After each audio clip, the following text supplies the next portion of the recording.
Okay, so good evening and welcome everyone to the monthly webinar series by Almas. My name is Maulik Shah, and I'm one of the co-founder and the CEO of Almas Risk Consulting. At Almas, we are specialized in managing currency, commodity, and interest rates for the clients, and most of the clients are from corporates side.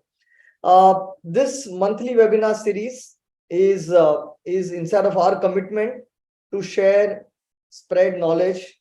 We collectively accumulate a lot of information, knowledge during the day, weeks, and months. And this monthly format is what we have designed, wherein all of you can actually benefit out of what we have been accumulating, the information and the knowledge. And it's our commitment to spread this. You being here allows us to really work on our commitment and spread this information. So thank you all very much for joining in. As part of the format, let me share how this next 1 hour will go. In the first few minutes, which is an ABCD of the financial market. Some of you may be attending this monthly webinar series would know the first 5 to 10 minutes are on ABCD, and today's topic for ABCD of the financial market is the debt ceiling. What is ABCD? ABCD is anybody can decode the financial market, wherein we pick one topic and elaborate, explain it in a very simple language, simple format, so that anyone can really understand what this topic is or what this concept is. And no better topic than debt ceiling, which has been the most talked about topic in the last 1 month, which I'll be covering in the next few minutes. Then we have two experts from Almas, Jayaram Krishnamurthy, one of the co-founder partner at Almas. He heads our advisory and research vertical. He will cover the detailed nitty-gritties of the terms and conditions of the debt ceiling.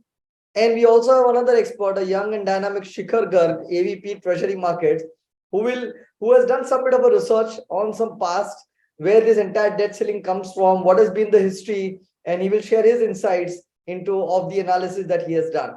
So that's really the format. After 5 to 10 minutes, we will try and complete the whole thing between 5:45 to 5:50. Meantime, any one of you has any questions, please do not hesitate to put it up. You can put it up through a chat, you can put it up through a Q&A, you can even raise your hand. We will take your question, or we will pull you into the room maybe out of 5:45. If you're raising your hand and you want to interact with the speakers, we will give that opportunity after 5:45. But in the meantime, during the sessions, anytime, please feel free to put up a question and I'll take your questions and put it up to the speaker. So that's really the format. Thank you once again for joining in. I will start with ABCD of the financial market, and today's topic is US debt ceiling. Let me open up the presentation. Hope you all can see the presentation. Shikhar or Jayaram can just confirm. Yes. Okay, thank you. So here I go. And as I said, US debt ceiling has been one of the most talked about topic, especially in the financial market in the last 1 month. Now, what is US debt ceiling? Let's try and understand in a very simple manner. So let's understand, and this the entire thing is in the context of America, US economy. And the way the structure is, you have a US president of the ruling party who will put it up to the House of Representatives and the Senate. In Indian context, we can call it maybe Lok Sabha and Rajya Sabha. So all that US president does is gives a kind of a budgetary proposal to the US House of Representative and the Senate for it to get a formal approval. The ruling party and the president are mainly the implementer or the executor of those budgetary proposal as and when it is approved. It is the House of Representative and the Senate which takes a stock of the entire budgetary proposal. And what is the budgetary proposal? Like any other government or like any other household, I have my income, I have my expenditure. So here is a proposal which talks about the revenue line items, which could be from where all places the US central government or the bank will collect the revenues, the taxes, and where those monies will be spent. So that's a simple budgetary proposal.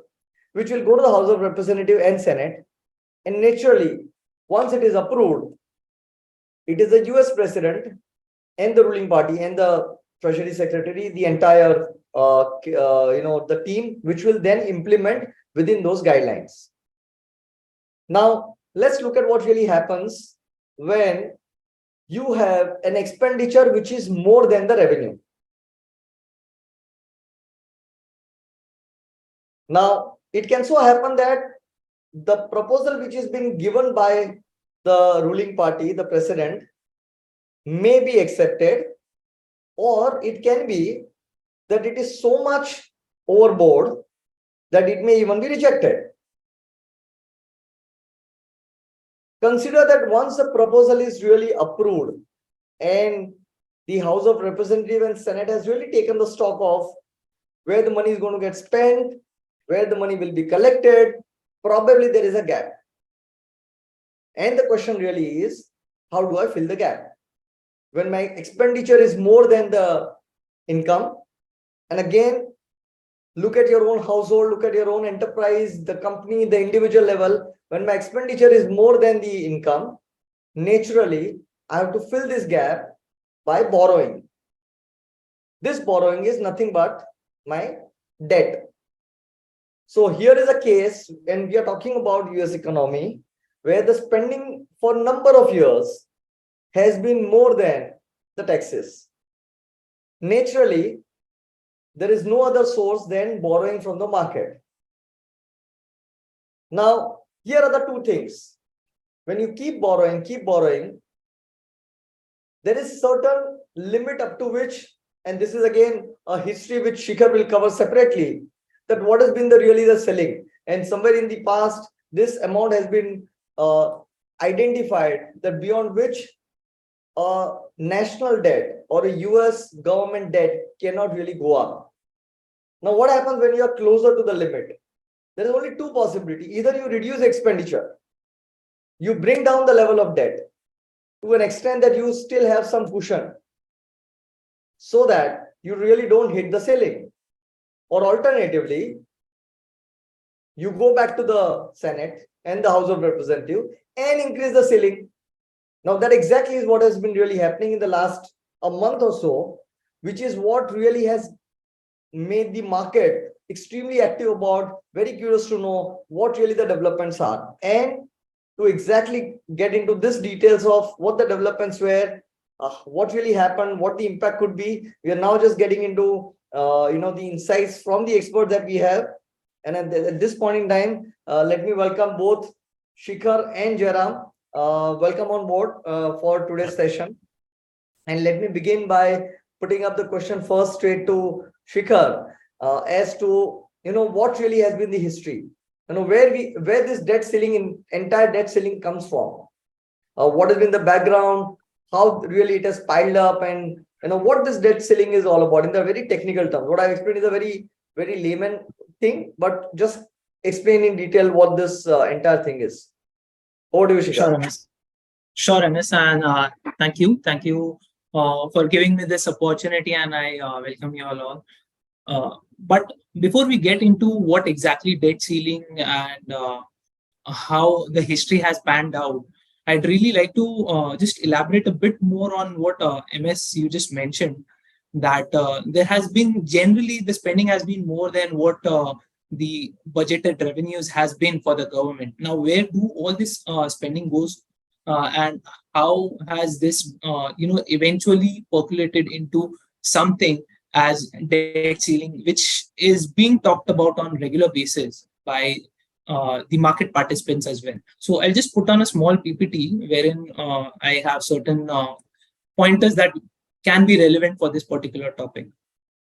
I hope the screen is visible for all. Okay, yes. Wonderful.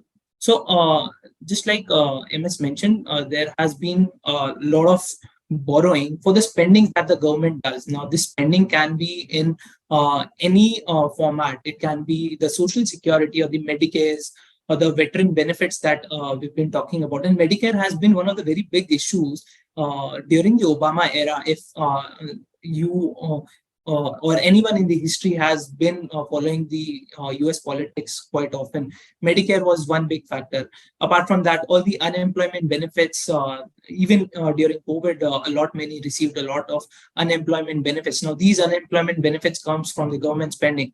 Now, where all this money would come from? It generally comes from the revenues, or there's the borrowing that the government does. Defense spending is one of the biggest chunk of spending, and US is by far one of the big spenders in defense. And I think this is one area where they've kept the discretionary bit still constant. But other than that, all the ancillary or other payments as well to keep the government running, all the staff payments, interest and principal payments on the treasury bonds. So all these things generally sum up to the kind of spending the government does. Now, for that, they need money, and revenues are not sufficient enough. So, where does this come from? Borrowings. Now, this whole concept of debt ceiling began in 1917, wherein they thought for all the practical purposes, it is much more easier for the US Treasury to easily issue the bonds without going back to Congress every now and then. Now, how would they do that? So it so turned out that both the houses will set up certain limit of borrowing for the government, and till that limit is achieved, the treasury can easily go ahead into the market and borrow the money. Now there's some operational ease which was bought in, but ever since this whole process started, it has been notoriously fluid. I mean, it's just as fluid as asking a toddler to stop watching your TV. I mean, they'll keep asking for 10 more minutes, 10 more minutes. Something similar has been happening. I mean, they've been revising this whole debt ceiling limit on a regular basis. And although I don't have the exact number from 1917, but since 1960 itself, this limit has been revised 78 separate times. That's a big, numerous number that we've observed. Yeah. Shikhar, we can't see the chart. I mean, we can just see the box. Just see. Oh, okay. Yeah. So, any which ways, I'd be coming on to this chart. So, this chart basically tells you the US debt versus the GDP and the US debt over the period of years. Now, this chart dates as old as 1929 and as current as January 2023. Now, like I mentioned, we have been having this revision of debt ceiling on regular basis, but none has been there in the history, or rather I should say there had been no historical precedent for the US government passing the X date and breaching its debt ceiling. I mean, there has been no such instance wherein they have not revised their debt ceiling by far. So there's also a broad consensus among economists that such event would generate a big catastrophic event, which we might talk about later in the webinar. But the idea is such that it has never been breached by far. And we have seen a significant rise. I mean, if you look at the chart, there is the debt has been, the orange portion covered by the chart is the debt by the US government. And it started rising quite significantly, which stands at 31.4 trillion as of now.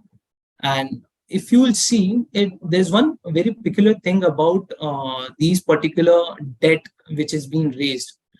It has generally been in eras of, some crisis or some war or something like that. So, like, for example, I've also plotted the debt versus the GDP of US.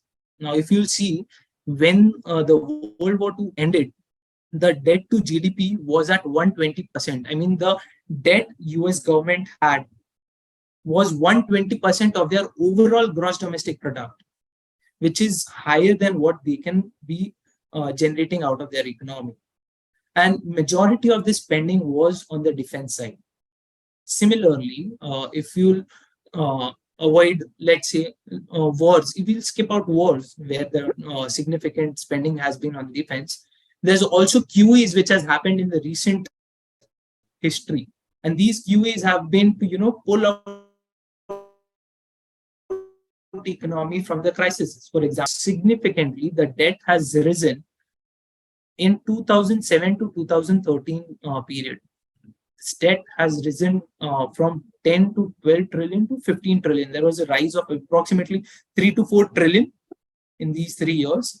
And look at how the debt to GDP rose from 61-62% approximately over a year to almost 100% when the debt crisis was there, and when all of QE around 2013-14 was about to end, the debt was more than 100% of US GDP. Even now, if you'll have to observe with respect to COVID-19 and 2020 recession, in 2019, the debt ceiling was around $22 trillion. And March 2019, it was $22 trillion. And now we are talking about $31.4 trillion of debt. Imagine, in almost 3.5 years, the debt has risen to 31.4, which is more than $9 trillion, approximately 45 to 50%. Now, this whole spending or this whole debt has been increased to bring about the spending that we have seen during the COVID period to support the economy, to bring the economy out of the crisis. But is it actually, supporting the economy? Because I always wondered whether they are borrowing this growth from the future to see it in the current period. Now, I'd like JK to answer on those fronts, but this has been my dilemma since the beginning, that are they actually borrowing the growth from the future? Because this is something which is, sort of a ticking bomb which has never been reduced quite significantly. Just another way to look at things, there has been, apart from revision, suspension of these debt limits. I mean, breach of debt limits was one question, but there is also instances wherein these debt limits have also been suspended, which brings a free hand to the government to borrow as much as they can and spend. There's no one looking, there's no one keeping a tab onto what sort of borrowing the government is happening. And, they've been funneling the whole growth from this increased debt, something similar to what we've been observing in Japan as well. So you can observe these gray periods wherein there has been debt ceiling suspension, and almost in every such instances, the orange line, which denotes the public debt, has been higher than the overall debt ceiling which was being set for the government. So basically, whenever they wanted to spend more, just like COVID era or right before COVID, I think in around August 2019, they suspended this debt limit in the Trump regime, wherein he bought in all those tax cuts and everything. To support this particular shortfall, they suspended the debt. They wanted to go ahead with QE. So there was no resumption of this particular debt limit until 2022. So there's a good gap of no limits into debt, and you can borrow as much as you want and keep spending. This has been by far the approach which the US used. I think JK will be more, hands-on to how this particular whole spending has been used and what are they planning to do it with the future. But by far, history has been such that they've kept it revising, they've kept it suspending as per their free will to continue their spending. Very, very interesting, Shikhar. Couple of points, and I'll come back to you on that. One is borrowing from future. A very interesting point that you made. Debt ceiling being suspended, and there are times when it was suspended. Actually, it has gone up significantly, and it is going the Japan way. So we'll come back on that. In the meantime, what I see from the chart that you presented is there is a crisis. You address the crisis. Kind of you came out with a solution to a problem, and that solution itself has now become a problem or a bigger problem. So let's hear from JK. Jayaram, what really are the current terms and conditions under which this has been passed? And we have been having a lot of financial markets, talk about 2nd June and then got extended to the 5th June, and the negotiation between the Republic and the Democrats. So what has been the terms and conditions moving forward? How do we see those terms and conditions panning out? Hey, good evening, all, and nice to be talking to you all. Uh, yes, Maulik, so the entire negotiation process of debt ceiling suspension or increase is based on the principle that the government expenditure needs to be curtailed, and we need to bring down the debt eventually. So that is the reason why these limits are set, and over the period, as Shikhar demonstrated in his slides, so that has become a routine. Nobody wants to stop the funds flowing to the government coffers through borrowing or whatever means. And see, everyone discusses when this crisis arises, and after that, there is hardly any talk about it, and nobody really checks how the government deficits are going. For instance, this year already the deficit of the government is touched 1 trillion. So you're probably going to have 1.8 trillion this year. And where will that come from? That deficit has to be again funded from the debt only. So this is the lacuna that it is a more of a political process than a real intentional economic process, and that is where the opposition parties try to garner some points by putting some strictures on the extension conditions, and they would want the government to spend less, curtail some expenditures, which will make them unpopular, and the opposition will obviously get some points. But eventually, nobody wants the debt or debt default by the government on any count, because everybody will be there to be blamed, and nobody wants to take the blame, and everybody will be affected because it's a whole economy that is going to get suffer out of this. So that is what happened this time also. Like I think the closest to this I have seen was in 2011, when it almost like went to government shutting down certain departments so that the expenditures need not be incurred, that kind of thing. And it went down to the wires, almost wires this time also. But good thing was the political leaders had some sense prevailed on them, because the economy is also already facing inflationary pressures. And therefore, they sat down to the table in the last week just before the ex-date, and they trashed out a deal. And the deal itself is just a suspension. So 31.4 trillion, which is the which was the limit that was hit, is now suspended. That means the government can theoretically go to any limit of any amount of debt until the next date of or the next date by which it expires. So as I said, they're already having a budget deficit of 1 trillion, and add to that the higher interest costs that they are going to incur, because now the new debt that they're going to raise will be at current market rates. The previous debts till last 1 year was always below 1%, because the official, rather the Fed funds rate itself was below 1.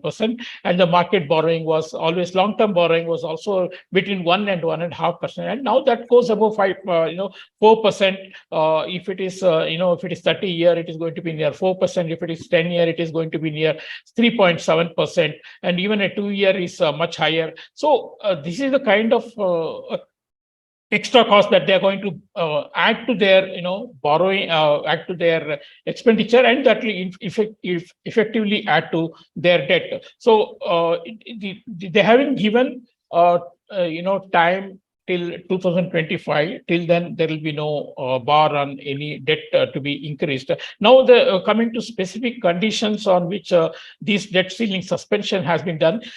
See, there is a stricture that the non-defense discretionary spending would be roughly flat at the current levels till 2024. Only for 2025, an increase of 1% has been permitted. Now, the effect of this is not clear, but one can imagine that when the government's hands are tied on spending on the non-defense discretionary spending, then obviously there can be some impact on the growth and probably effectively on the consumption also. There is some defense expenditure that has been allowed to be spent more, like it is now at 886 billion, which is in accordance with what was proposed in 2024 budget that Biden government had proposed. This is about a 3% increase from 858 billion allowed, previously. Then after that, you have certain funds which were unutilized in the COVID schemes that will flow back, and that is actually a positive. But the government cannot keep it in suspension for their more spending, and that will come back to the government. Then there have been more conditions imposed on people who are lower income Americans. Being eligible for the food and healthcare programs, they have to work for longer hours to be eligible for it. There's one contentious matter that has been also dealt with in this is the student loan, for which the Biden government had given a suspension of repayments. And now the condition on which this debt deal has been signed is that this pause on the student loan repayment will end by August. Rather, by August, they will have to start repaying, leave alone the government's proposal to reduce write off the liability of all the loans by $20,000, which is still pending in the courts for a decision. But these are the major conditions that has been agreed to. So if you look at the student loan conditions which have been removed, or rather the pause that has been removed, it can probably impact the balance sheet, household balance sheets also, and that will have some impact on the overall spending and government. So these are the major conditions on which this debt deal has been signed. And you may expect, I think, looking at the rate at which the debt has been growing, as shown by Shikhar, almost 2 to 3 trillion year increase. Add to that the increased interest cost, we might as well be staring at 36 or 37 trillion by the time the next negotiation comes. And the next negotiation is going to happen with the new government. The new government will be elected in 2024, and the negotiation will happen only in 2025. So it's a free hand for the government to spend as much or raise as much debt as they want. So that is where the debt deal stands. It is. I don't think it has achieved the purpose for which these negotiations are meant to be, but that is where it is. So are you then saying, JK, that this 31.4 trillion Yes. can technically go as high as 36 by 2025? Exactly. Yes. But there is no formal approval to that, just that it has been deferred by 2 years. Yeah. And in those 2 years, there has been certain terms and conditions being laid down, but that can still result into a higher debt. Yes. I think they don't need any formal approval. That's what the suspension of debt ceiling has been. That they don't need any formal approval to go this high. It is as good as a suspension. Are we saying that? It is a suspension. It is a suspension. So like Shikhar showed the last few years where there was no debt ceiling. I mean, suspension of those. We are actually in for similar situation in the next 2 years. Yes. Very good. Yes. Oh, okay. And Shikhar, now, because you gave a chart about debt to GDP ratio and all that, now US is not the only country. I'm sure there are many other Western developed countries, including maybe the emerging economies. And in India also, we have a fiscal deficit. How does it compare when you look at debt to GDP of some of the major economies? How bad or worst US economy is in compared to the other peers? Okay, quite an interesting way to look at things. I mean, I wonder whether having a very high debt has been any time worse for US, but I definitely still be giving you the comparison. I mean, you see debt being 120% or 50%, it doesn't really matter for US because being the reserve currency, they still have that authority over there. But we'll go ahead with some pointers again. So there's a very good comparative that we can have visuals on again, wherein we've compared the debt to GDP for the G20 nations. Now look at this, and I reiterate to the fact that I mentioned Japan model, and even you wanted to speak on those fronts. Look at where debt to GDP for Japan has been. It's well beyond 200%, and over the past decades, if you see, not even years, I'd say decades, Japan has been funneling or trying to funnel growth and see some bit of inflation from the constant borrowing that they've been doing. Their interest rates have also been limited, sometimes zero. In some phases, it has been in a range 0 to 25. Recently, we've been talking about whether the Japanese central bank will change any easing policy that they've been having. But if you see, out of the G20 nations, we have US on the third position, which is above 110%, right? Before Italy and Japan. Now, if you see, yet US holds the reserve currency status, and the domination that US has over the markets is quite significant. Even if we talk about Japanese government having more than 200% of debt to their GDP, there has been no significant catastrophic events being talked about, or sentiments being, really in tenuous forms to see where the markets will be going. Rather, there has been no discussions about such heavy debt to GDP for Japanese yen when in relative terms to US. And picking up this data, Shikhar, I mean, I'll just put one question, maybe you can further expand on it. Clearly, chart shows Japan is at 200% plus. US is very close to Japan. Are we really, and I'm again going to pick up your own point from the previous one that you said, borrowing from the future and similar to Japan. So is US economy going the Japan way? And when I'm saying Japan way, it's like we have seen almost 2 to 3 decades of stagnancy. I mean, you're just seeing Nikkei hitting almost 3 decades previous high very recently. I mean, about to. So are we really looking at that? Is US going the Japan way? Just your take on that. So I have always had this opinion, MS, that the moment we start talking about QE, we are borrowing growth from the future. Now, there has been different theories with respect to economics that the economists have been talking about. And one of the very contentious discussions that I have had was also the possibility of having MMT come in. This is the modern monetary theory. Now, this, as also JK mentioned in his update, that there was certain discussions to write off student loans. I mean, I would have loved to have those loans which get written off anytime. But jokes apart, it is this bit wherein the government can borrow funds and spend in areas where the economy requires, and effectively not have the exact liability that we think about having. Now, this may be not the right example or right definition to it, but the way to look at it is they can write it off. Then what's the point of having it as a liability or as an asset when you have the ability to print it, spend it, and do not even care about it?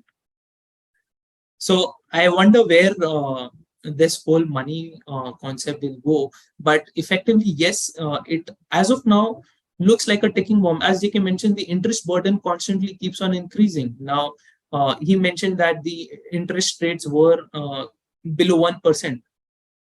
Yeah. For major chunk. I mean, earlier you would built up the debt when the interest rates are at 0.5% or 1%. But in today's scenario, when you talk about, like JK said, 31 going to 36, that's going to cost you 5% per annum. I mean, exactly. If I look at 30 trillion itself as a basket, we are about just 1.5 trillion of interest burden.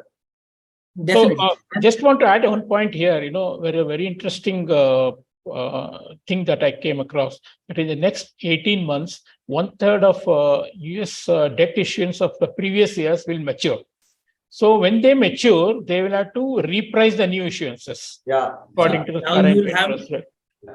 Almost 10 trillion of your debt being reissued at a higher interest rate. Now imagine the kind of debt burden that will be just to service the interest of this particular debt. And let's just see, this is refinancing. There is also some bit of debt which is also on the floating rate. Even if I assume there's 30% of your debt on floating rate, it will boil down to a 3 trillion worth of interest expense, additional interest expense to the government in the coming years. Now, that's the kind of interest burden itself which is being built. Is there an escape to it? I mean, the escape which we can expect to be in the form of either the government starts reducing their spending or they increase the tax so that they can increase the revenues. But neither of it is seeming to be happening, at least for the time being. So what are the other revenues? They should start spending in areas where they can get more revenue growth, generating areas. But even that's not happening, because right now what we are seeing, the spending is happening in uh, the social securities and other spaces. I'm not saying they should not be. I'm no one to comment on those fronts, but Yeah, spending more on the growth front would be much better to service the debt. As of now, it looks like a loop which is never going to end. so how does this really impact JK? If I were to pick your thoughts, I mean, we have seen this kind of a scenario and the way it is progressing. I'm sure it will have. I mean, one is all of us know there is a problem, but no one really has an assessment of how big or worst this problem could be, or is it really a likely crisis that we are hitting? That's one. Related question: what could be the impact on currency, impact on various asset class, impact on emerging economies? I mean, there is a whole lot of black box, which is, I mean, I just need your crystal ball gazing as to, if you were to really assess the impact, what could that be? Yes, I think so. If you look at the reactions immediately after the debt deal has been signed, it's been relatively calm. And there's been correcting back of the phenomenal rise in the yields, which we had seen on the short-term T-bills, because there was a fear that they will be the first items to be defaulted against. But those things have got corrected. But interestingly, the yield on the 2-year, 10-year, and 30-year paper have remained at the highs. Now, the important point to note is that as we approached the debt ceiling deadline, the government used up their treasury general account balances, which is normally maintained to the tune of $600 to $650 billion, and that became almost spent up. Now their immediate context is to refill that, refurbish that balance, and that means that immediately the government will be going in for fresh issuances of paper to raise 600 to 650 billion of dollars from the market, and this is going to drain out a lot of liquidity from the market. Already, you should remember that we have an ongoing quantitative tightening, which is sucking out $95 billion from the market. It is 60 billion of the treasury bonds and 35 billion of MBS securities. So that draining out of liquidity is definitely going to cost a lot to the market by way of higher interest rates. The dollar liquidity tightness also can actually push up the dollar dollar exchange rate can go up. Also, you have many of the schemes that are providing assistance to the people. There also the rates on those schemes will also go up, again impacting the general public for their consumption, etc. So this is the immediate impact, that liquidity tightness is going to emerge sooner or later. Already we have seen some huge issuances which is coming from the government, and even yesterday there was some, and we saw that the yields cutoff were much higher than the previous cutoffs, and this is going to be the order of the day. And only some suggestions have been there that US Fed is also doing almost 2.2 trillion of reverse repos, which is the money, excess money, which is being placed by the money market funds. And the money market funds, if they can be attracted by higher rate of interest than the reverse repo rate, which is at 5.05%, and if they can offer a higher rate of interest, probably they can avoid this liquidity tightness. Potential liquidity tightness can be avoided, but that again requires those money market funds to commit themselves for a longer term. And also, on the other hand, government will have to incur more expenditure than they have been on the reverse repo at 5.05%. So this is definitely going to affect all asset classes: dollar, and then the bond market. In fact, there have been very well followed voices in the market which are saying, I think the riskiest asset now to hold would be the US Treasury bonds. So we need to keep watching it. I think even with the indications of slowing economy, or even with very clear indication that the US Fed is going to pause or skip in this month on the interest rate, we have not seen a downward shift in the yields at all. So that clearly shows where we are in terms of the fixed income bonds. Stocks would obviously will also take a hit. Probably for some time stocks would be preferred because people would shift from money from bonds to stocks. But eventually, when all of this results into a recessionary tendency, even the stocks would go to some sort of a tailspin. The other important point to note would be that the impact on the smaller banks. Already the banking sector has been under stress, and particularly the smaller and the regional banks, which have been under stress. And as the money is sucked out, and I think their deposit flow would also be once again affected, and therefore you can expect more delinquencies as far as the US banks, smaller banks are concerned. So this is the immediate impact of the debt deal. But then there is a medium-term impact also, that as US goes on increasing their debt phenomenally, the foreign governments who are holding more than 20% of the debt issuances by the government might be thinking whether they're putting too many eggs into one basket. And it has been the case, and they have been feeling safe so far. But looking at the way the debt is growing, the interest burden is growing, and the growth, which is disappointing to meet this. See, you can grow the debt, provided you have a growth to match it, and you can raise the revenues to match your higher expenditures, etc. But that is not happening. That is why you are having a deficit, budget deficit of 1.2 trillion, etc. So that is the confidence of the global reserve managers are definitely not as high as it used to be. Definitely, US cannot be shunned just like that, because that's the main liquid market for parking your funds. But definitely they'll be on the lookout for other avenues to park their funds. Otherwise, to keep them attracted, again, US government will have to offer them much higher rate of interest. So even if inflation comes down, let us say, they may not be able to reduce their yield on their long-term paper, which they expect the foreign governments to subscribe to. So this is the medium-term impact. So there can be a loss of confidence from the global investors, which can actually be detrimental to the government. So that's what I'm saying. Yeah. So what you're saying is that even though, so today we are talking about a higher interest rate scenario because of the inflations. Yes. Yeah. Right. Moving forward, even Yeah. if say inflation were to come down, just Yeah. because of the higher risk premium Yes. on the US Treasury, Yeah. the market may continue to demand higher interest rates. Is that what you're saying? So, Maulik, you look at junk bonds, for example, or even the corporate bonds who are not, AAA rated or something. Their interest rates are not linked to where the inflation is. Okay. Yeah. So at some point, I don't want to equate these bonds with the junk bonds, but then. No, but that's what actually you're saying.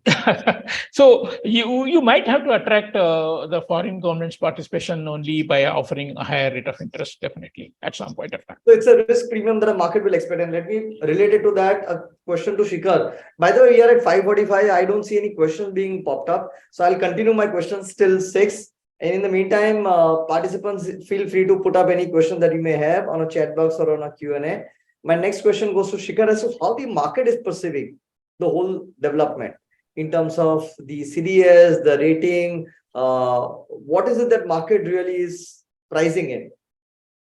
Okay, this is one quite interesting, bit wherein I've seen market reactions.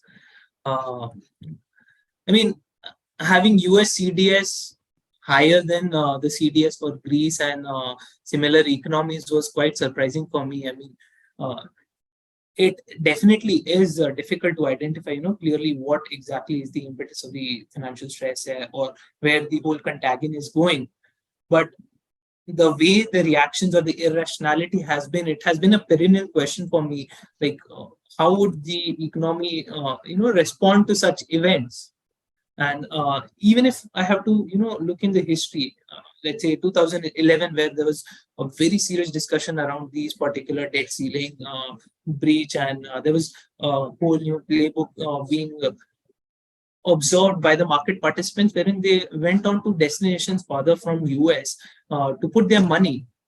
But what we observed was there was a significant spike in the credit spreads. I'll just show you again what exactly happened in 2011 when these discussions were on.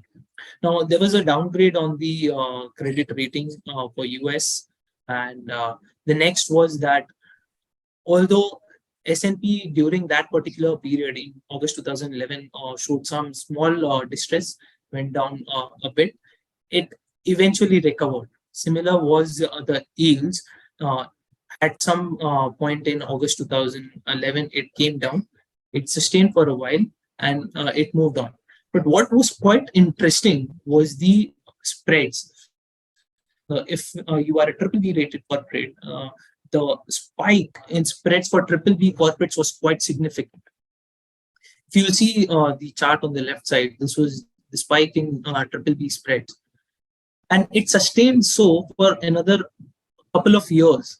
Now imagine, even though it didn't happen, there was no breach, there was a sustained increase in your borrowing spreads, and that too for a triple B company. Now imagine the kind of borrowing cost increase that you will see, the kind of reduced spending that you will see, because now there's lesser amount of money available for consumption in the system. Now, such things definitely have a good impact on your overall economic performance. So I really like this bit wherein there's an author, Rolf, I don't really remember his full name. He mentioned that in case of significant moves, we also tend to exaggerate those expectations. So whenever the market starts expecting something bad, they'll have a heightened or a very stimulated expectations of a bad outcome, more than if you had a prospect of a better outcome for the similar kind of event. For example, the moment all these debt discussions were on, there were discussions around if the debt ceiling is not being raised, which didn't happen historically ever. If it happens, then we'll see the unemployment rising by 5-6%, equity markets going down by 15-20%, and borrowing costs rising another 2-3%. Now, basically, this default will wreak havoc on not just the US economy per se, but the global financial markets. Now, how would this particular havoc will turn out to be? It will also put on pressure for the global economies to service their debt with the increased cost. They'll get into their own crisis to serve these particular debts. So it's quite interesting to see the reactions that we've been having with the market participants. Although, if we'll see now, the debt ceiling has been suspended. We didn't have any such reaction. We didn't even have such, rallying events as the downside action were expected on the default. So it's more or less neutral or normal market that we are observing. So only when it comes to having a downside expectations, we go to the extremes, but effectively there's not much of movement as of now. Shikhar, there is one question, maybe Shikhar or Jayaram, one of you can take up. The debt is brought from reserves in treasury, is government is buying at an interest rate, which will add debt. What is percentage reserve is being used? What is the leftover? Any study done on this? Okay. The question is not very clear to me, actually.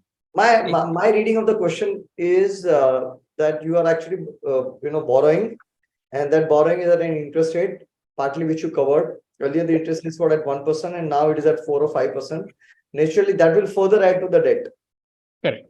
Because you have to keep servicing those debts. Yes. So what is really the percentage being used, or percentage of the reserves being used, or in a way percentage of the revenues being used for this kind of a higher interest rates? And any study may be, that's how I read it. Is there an incremental burden on the overall deficit? Maybe if earlier it was 1 trillion, just because of the higher interest rates, this can turn out to be 1.5 or 2 trillion. I mean, that's my reading of the question. I think I'll have to come back with that number actually. Yeah. Yeah. But my reading is, and if I were to put it up as Shikhar put up this numbers of 10 trillion coming up for a refinancing, even if let's say we were to talk about 10 trillion, and Ashok Kulkarni, this is just to respond to your point. If not, you can have a follow-up questions on that. 10 trillion coming up for refinancing. Imagine it was at 1%. Now it is at 5% incremental 4%. Now that 4% itself on 10 trillion is about $400 billion of incremental interest cost that needs to be serviced. So imagine we are already at 31 trillion. Eventually 30 trillion higher incremental 4% translates into 1 to 1.5 trillion of an incremental interest rate servicing cost year on year. I mean, that's what really the impact of the numbers are. Yeah, and continuing with the point, and Shikhar, you talked about the market expectations. Now, just a follow-up questions. I mean, what are we really looking at? The one key question that really bothers the market participants. Are we really looking at a catastrophic event? Because Jayaram talked about an impact on the regional rural bank. We already saw SVB collapse on 10th of March. With the interest rates going up, the risk premium going up, there is a pressure on the local banks. Are we really looking at any sort of catastrophe moving forward in the financial market? Is there really a risk? Definitely, with the rising interest rates, we have a very significant, risk on the borrowing side, but it's not really catastrophic as of now, unless we see something which is kind of a black swan event, as Nassim Taleb famously mentioned. The borrowing burden is, yes, definitely high. And with the increasing interest rates, it will put pressure on the economy. But a period of slowdown can be expected. Catastrophic events, as of now, with the current set of updates, is not in the visibility. And with suspension, I don't think so. We are in any which ways talking about the significant expectations of market going down quite well, and unemployment rising. Rather, with respect to the current set of rate hike regime, I think some bit of uptick in unemployment would be the final leg of signal for the Fed to, have a pause on the interest rate hike cycle, because then effectively they would be containing the wage pressures as well as the price pressures, and they can, bring down the overall inflation well and contain it to those particular levels. Okay. If you have anything else, I mean, that you can contribute. I have actually more specific questions for Jayaram on the impact that he talked about. And given the last 6 minutes that we have, JK, I'm going to put 3 asset class currency, though I'm putting it as an asset class because of the diversification of the wealth, the equities, and the commodities, say precious metals or any other. I mean, what is your view moving forward, the way these things are getting developed over a period of time? I mean, and you can take a time frame from, say, 3 months to a year, and we are talking about a big event, May 24 India election, November 24 US election. So let's restrict ourselves till about next March.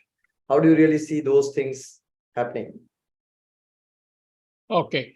So I think one thing that I can see is that, something that I was indirectly hinting at when I was speaking earlier, the de-dollarization drive has actually gotten momentum after this, or it is likely to get a momentum after this debt deal being signed, and where we expect a debt to be going up phenomenally before it comes back for approval from the Congress. So because already the Ukraine war had resulted in a huge amount of sanctions, and after which many governments are thinking whether it is wise to keep their entire reserves or a major part of their reserves with the US. So there is reducing of US Treasury holdings by the governments, which is actually putting more pressure on the US government.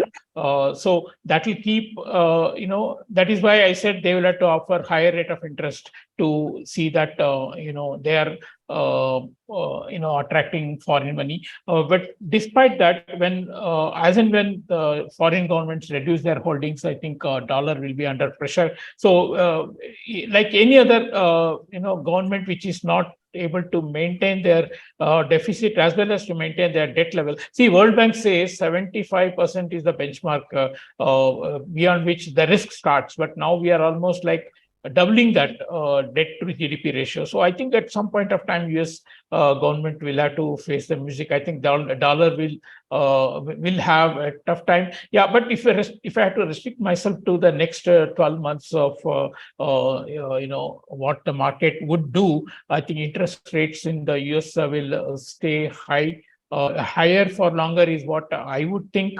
We are expecting inflation to come down this month as well as the next, and that is mostly due to the base effect, advantage. And what really we would like to see is the inflation from July onwards. So that will be something that will keep the interest rates higher for longer. They may not cut the interest rate, but they may not hike also, but they will also keep it at a higher level, and that will keep the dollar on the higher side, particularly for the indebted countries who have, see, why the dollar, despite all these negatives, why the dollar is still holding on is two reasons. One is they have the maximum liquid market for bonds, so everybody keeps money there, and that position is now weakening. Secondly, in any case, most of the weaker countries have borrowed huge amount of money in dollars, and the demand for dollar itself makes their currencies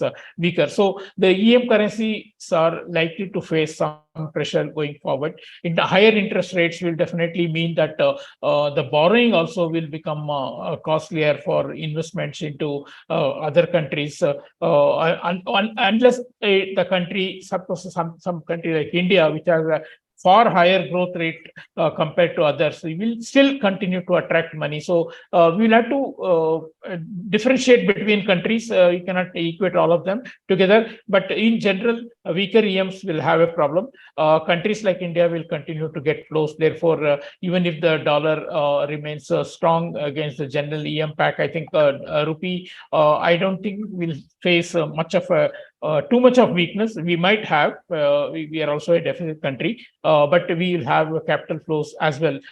So people may, in fact, investors may prefer, even compared to other developed countries, they may prefer to invest in India. So rupee impact, to put Your it last 1 minute. Yeah, to put it very directly, I think rupee will not have too much of a pressure. And eventually, when the bonds are not such a great investment, I think gold is also likely to gain. People may just ignore the yield advantage of dollar and start to invest in gold, because particularly with the recession trends already in place, I think gold will be a better preferred asset class. Okay, great. Shikhar, last comment, 1 minute. Impact. I think we are in an interesting space, and as DK mentioned, with the interest rates being high, and gold is one of the areas where you can see some bit of action. But one more thing that I still want to see is the action of front. And we are yet to see, with the interest rates being this attractive, there is good possibility we can expect some funds out there as well. Equity markets, we have already seen quite an extensive flow coming in the last couple of months, but the fixed income side, we are still yet to see some juice coming in. So if we see some action out there, it will be an interesting space for the Indian markets, and overall, strength for rupee can be expected in those time frames. Great. Thank you very much, both Jayaram and Shikhar, and all the participants who have been there for the last 1 hour. And our next session, as part of the monthly webinar, will be on 11th of July, Tuesday at 5 p.m. We will let you know the details of the topic nearer the time. Thank you so much once again for participating and joining us. Thanks, JK, Shikhar. Yeah, thank you. Thank you, Kushi, Thank for you. managing all the back end work. Thank you. Thank you. Bye-bye.